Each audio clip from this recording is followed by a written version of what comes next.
Ողջույն սիրելիներս, դուք կրկին Սահական ուշի խոհանոցում եք և ես անչափ ուրախ եմ ու շնորհակալ։ Ինչպես տեսնում եք, թխել եմ մսով կարկանդակներ շերտավոր խմորից, շատ հեշտ պատրաստվող շերտավոր խմոր է, նորույթ կարող է լինել ձեր համար, որի պատրաստման ձևը ուզում եմ այսօր ձեզ հետ կիսվել։ Վերցրել եմ մարգարին, կարող եք վերցնել, որը դուք նախընտրում եք, ալյուր, շաքարավազ, աղ, ձու, օղի և քացախ։ Այժմ ցույց տամ նաև այն բաժակը, որով պիտի ավելացնենք ջուրը, սա մենք չափելով կավելացնենք։ Եվ այսպես ձուն լցնում ենք թասիկի մեջ, մի փոքր հարում եմ, դնում եմ այն կողմ, 300 մլ տաք ջուրը լցնում եմ բաժակի մեջ, որի մեջ պիտի դնեմ 50 գրամ մարգարին, 200 գրամը խմորի վրա պիտի քսենք։ Տեսեք, ջերմաստիճանը այնքան պիտի լինի, որ մարգարինը ջրի մեջ հալվի։ Մի փոքր խառնելուց հետո ավելացնում եմ 2 ճաշի գդալ քացախ, 2 ճաշի գդալ օղի, շաքարավազ 1 թեյի գդալ և 1 թեյի գդալ աղ։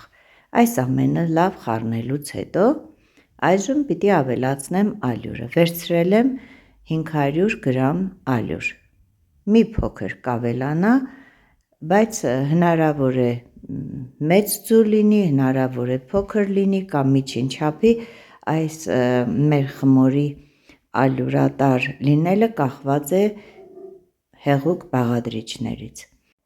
Համարյա ամբողջ ալյուրը արդեն ավելացրել եմ մեր ունեցած մասսային, մի փոքր է ավելացել, ես ցույց կտամ հիմա երևի կես բաժակի չափ, դա էլ ընթացքում կրկնակելու համար մեզ պետք կգա, իսկ եթե շատ չենք ուզում օգտագործել, դա արդեն կախված է մեր ցանկությունից, մեր խմորի խտությունից։ Եվ այսպես խմորը հունցում ենք, կարող եք շատ չհունցել, ամեն անգամ շերտավոր խմոր պատրաստելիս ես միշտ ասում եմ երկար պիտի հունցենք,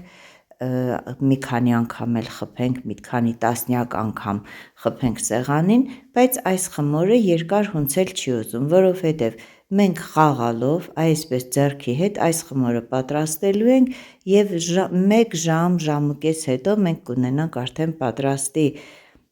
շերտավոր խմոր ցանկացած թխվածք թխելու համար։ Այս խմորով փորձել եմ գրեթե ամեն ինչ, ինչը որ իմ խոհանոցում ես թխում եմ, և գաթա, և գլանակներ, և խաչապուրի պանրահացեր, և այս մսով կարկանդակները ոչ մի անգամ չէի ցուցադրել, դրա համար մտածեցի այս խմորը կպատրաստեմ և ցույց տամ, թե ինչպես եմ պատրաստում մսով կարկանդակները։ Առաջին անգամվա համար գունդը գրտնակով չենք բացում, բացում ենք ձեռքով և ինչպես կարողանում ենք փակում ենք, այսպես ասած վրա ենք բերում խմորը, փակում ենք ամբողջ մարգարինը, ծայրերը նույնպես մի փոքր ծալում ենք և դնում ենք մի կողմ հանգստանալու։ Մյուս գունդը նույնպես կպատրաստենք այս ձևով, սեղանին էլ թողնում ենք, չենք վերցնում սեղանի վրայից, որովհետև սառնարան չենք դնելու։ Խոհանոցում մեր գործերն անելու ժամանակ, մեր գործերն անելու ընթացքում գնում գալիս ենք այս խմորը արագ-արագ պատրաստում ենք, դնում մի կողմ։ Դուք գունդը կարող եք չբաժանել երկու մասի, մեկ մեծ գունդ ունենալ, բայց երկու գունդը հարմար է գրտնակով աշխատելու համար, իսկ եթե մտածում եք կարող եք մեծ գունդ բացել, կունենաք 16 քառակուսի և այս քառակուսիներն արդեն կարող եք խմորիկները օգտագործել, պատրաստել ինչ կուզեք։ Ահա, երկրորդ անգամ եմ բացում, արդեն կրկնակով, եթե տեսնում եք, փուչիկները երևում է խմորի, սա արդեն խոսում է խմորի հաջողված լինելու մասին,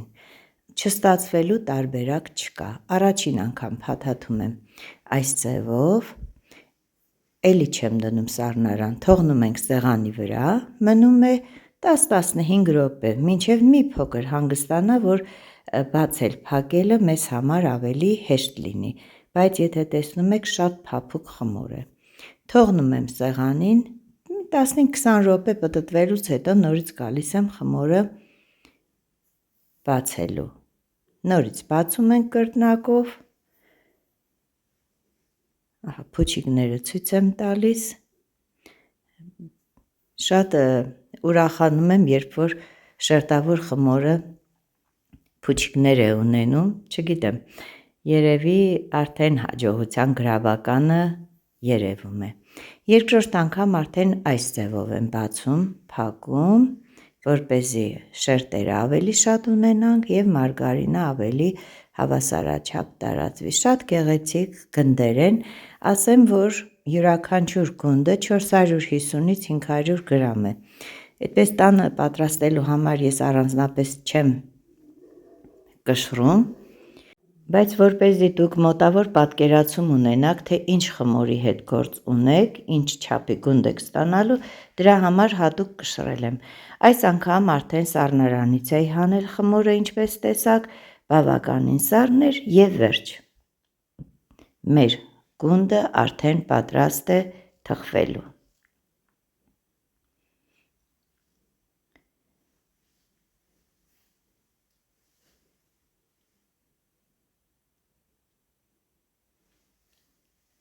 Գունդը բացում եմ, մոտավորապես, տեսեք ինչ չափեր է ունենալու մեր գունդը, եզրերը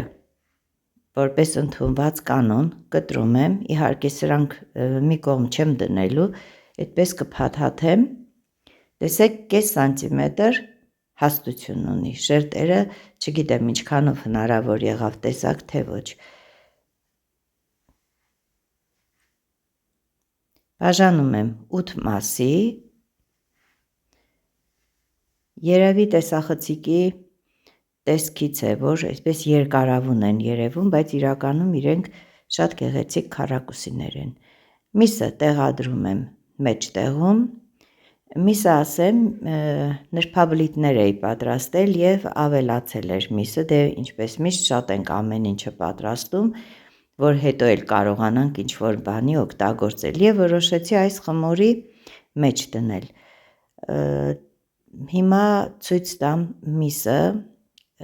մեջը սպիտակ դեղնավուն հատիկներ եք տեսնում, երևի կհետաքրքրի ինչ է դա, ես ասեմ, սովորություն ունեմ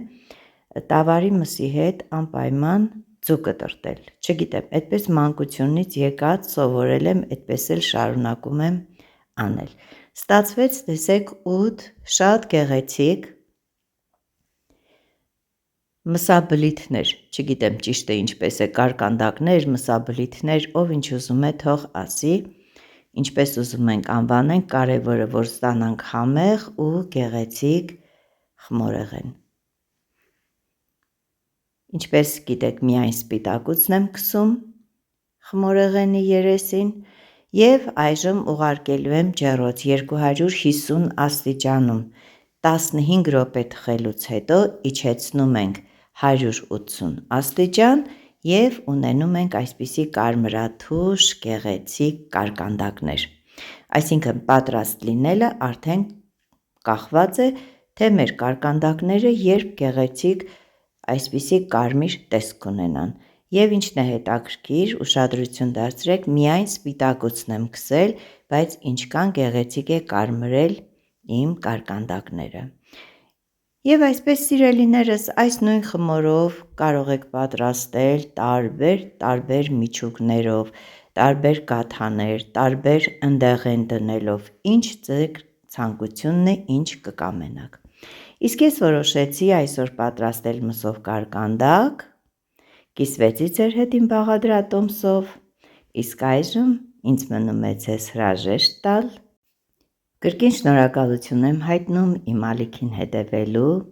ձեր ջերմ ու բարի խոսքերի համար։ Ցտեսություն։